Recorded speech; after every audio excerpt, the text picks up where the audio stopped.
Bonjour, on va se retrouver aujourd'hui encore pour une vidéo un peu spéciale, un fléau en aquariophilie, c'est les algues. Alors les algues, c'est un fléau pour plein de gens. Il y a plein de gens qui quittent cette passion à cause des algues. Et aujourd'hui, on va parler particulièrement de la cyanobactérie, donc l'algue bleue. Pour ceux qui connaissent pas, c'est une algue très particulière qui est difficile à éradiquer parfois, même souvent. Moi je vais vous raconter un peu mon expérience que j'ai vécue par rapport à cette cyano. Parce que j'ai été victime plusieurs fois de cette cyano. Une fois au tout début que j'ai commencé l'aquario et une fois il y a pas longtemps.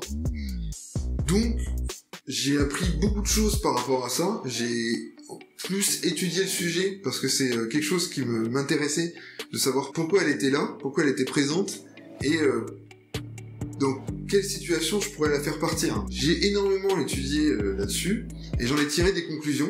Peut-être que mes conclusions ne seront pas hyper scientifiques, peut-être que ça ne marchera pas pour tout le monde, mais moi ça a marché. J'ai enfin réussi à éradiquer la cyano et j'ai enfin compris pourquoi elle était là. Donc on va reparler un petit peu de ce que c'est à peu près la cyano. J'ai pas envie de vous faire une heure pour vous dire quand, machin, tout ça.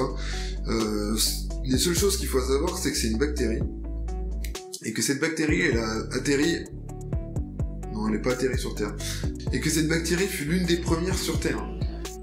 On y reviendra après là-dessus. Donc moi, ce que je vois par rapport à cette bactérie, ce que je vois le plus souvent en aquario, c'est le fait que soit elle apparaît dans le substrat, donc généralement on la voit sur la vitre de façade, sur le peu de substrat qu'on a, des fois on la voit apparaître ici. Donc moi c'est celle que je vois le plus souvent, et il y en a une autre que moi j'ai eue, c'est celle qui apparaît sur les décors. Donc ça c'est deux types de cyanos différentes. Il y en a encore plein d'autres. Je sais qu'il y en a un type noir, il y en a certainement d'autres qu'on a vu en aquarium, mais moi c'est les deux que je vois le plus récurrent. Et moi j'en ai fait l'expérience d'une, j'ai pas fait l'expérience de l'autre, mais je pense que d'après mes déductions, je pense qu'on peut arriver à certaines hypothèses. La cyano, comme je vous ai dit tout à l'heure, c'est l'une des bactéries qui s'est formée en première. Et donc, en premier, sur Terre, ça veut dire qu'il n'y avait pas de bactéries dénitrifiantes, de changement de paramètres, il n'y avait pas de NO3, de choses comme ça. Donc, on peut en déduire déjà que cette bactérie, elle est capable de se développer dans une eau qui est très pauvre. Donc ça, c'est la première chose que je pense qui est vraie, et on peut d'ailleurs voir partout sur Internet. C'est-à-dire que certaines personnes disent que quand certains paramètres sont trop bas, ça fait que la cyano peut apparaître. Moi, ce que j'ai eu comme expérience dans mes bacs, c'est que dans les deux bacs, je possédais des plantes flottantes.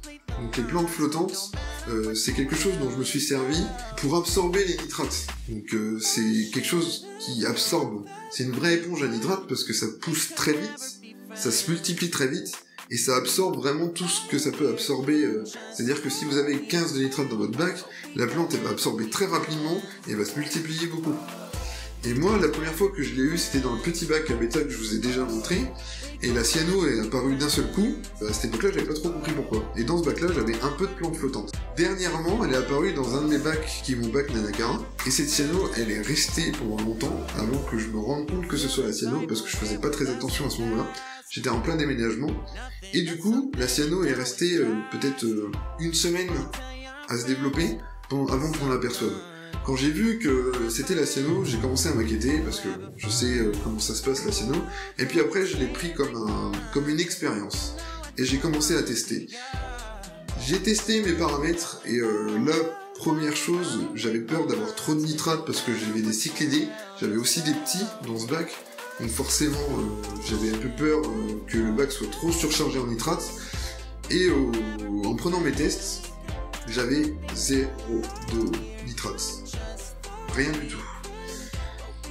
Du coup, je me suis dit que je devais prendre le reste des tests, et le reste des tests, j'avais pas de nitrite, j'avais pas de PO4, j'avais rien du tout.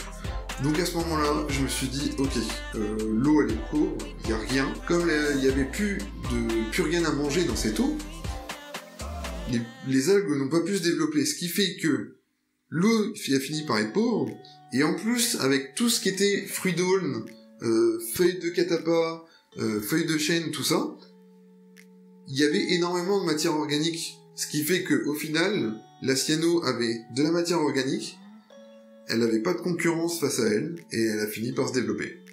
Donc ça, c'est vraiment l'hypothèse que moi j'en ai tirée. Et du coup, j'ai commencé à remonter mes paramètres. Les paramètres, j'ai simplement remonté nitrate et PO4, parce que pour moi, c'était vraiment le problème qui persistait dans ce bac.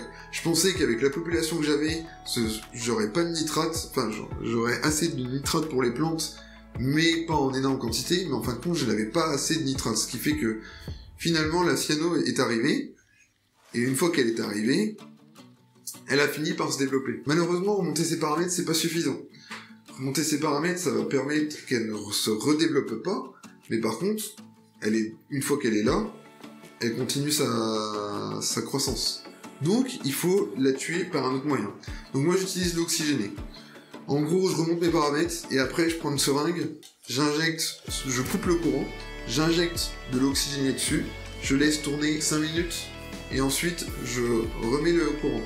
Et j'applique touche par touche, je ne fais jamais une grosse quantité d'oxygéné parce que je pense pas que ce soit hyper recommandé d'en mettre trop dans les bacs. Donc je fais ça, et en gardant mes paramètres un peu haut, et en éradiquant petit à petit la cyano, j'arrive à un résultat qui est pas trop mal. Moi j'ai fini par l'éradiquer, il m'a fallu quand même environ un mois. Un mois c'est super long, quand même. Mais j'ai pas lâché prise, et aujourd'hui j'ai absolument plus de cyano dans mon bac. Pour ce qui est du substrat, ce que je recommande vraiment, c'est de pas faire des trop hautes couches de sable. Les hautes couches de sable, s'ils sont pas aérés, en fait, l'oxygène ne va pas traverser, ce qui fait que, du coup, il n'y a pas de bactéries dénitrifiantes, et à la place, il y a les bactéries anaérobies, enfin, je crois que c'est anaérobie, mais je suis pas sûr. C'est des bactéries qui, en fait, n'ont pas besoin d'oxygène pour vivre. À ce moment-là, en fait, elles vont pas transformer les nitrites, enfin l'ammoniac en nitrite et les nitrites en nitrate. Elles vont prendre les nitrates et les retransformer en ammoniac. Donc ce qui fait que votre ammoniac que votre filtre a transformé en NO3 se retrouve retransformé en ammoniac.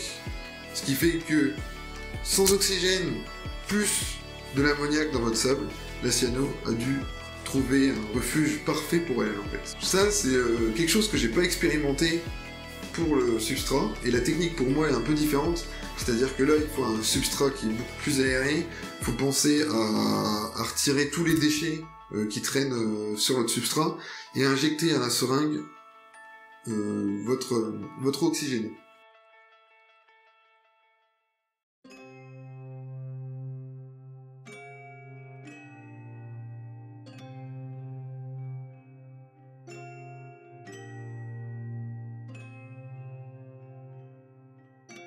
Parfois votre bac il est tellement contaminé par cette cyano que vous pouvez pas faire grand chose en fait.